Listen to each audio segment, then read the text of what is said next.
আপনি কি অনিয়মিত মাসিক হরমোনজনিত সমস্যা বা ওভারিয়ান সিস্টে ভুগছেন?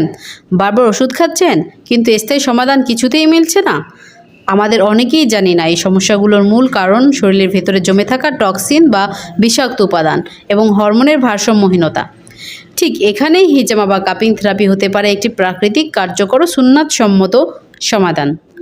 হিজামা শরীরে জমে থাকা টক্সিন দূর করে, রক্ত সঞ্চালন স্বাভাবিক করে এবং শরীরকে ভিতর থেকে পরিষ্কার করে দেয়। এর ফলে হরমোন ভারসাম্য ফিরে আসে, পিরিয়ড হয় নিয়মিত এবং পলিস্টিক ওভারি বা পিসিওডির মতো সমস্যা অনেকাংশে কমে যেতে শুরু করে।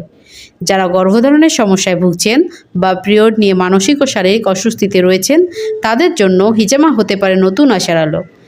এই থেরাপিতে নেই কোনো পার্শ্ব প্রতিক্রিয়া, নেই ওষুধের উপর নির্ভরশীলতা, বরং এটি শরীরকে স্বাভাবিকভাবে নিজেকে সারাতে সাহায্য করে। তাই আর দেরি না করে সুস্থতার পথে এক ধাপ এগিয়ে যান, হিজামা করুন। এটি শুধুই চিকিৎসা নয়, বরং আমাদের নবীজি সাল্লাল্লাহু আলাইহি ওয়াসাল্লামের সুন্নাহ। ধন্যবাদ।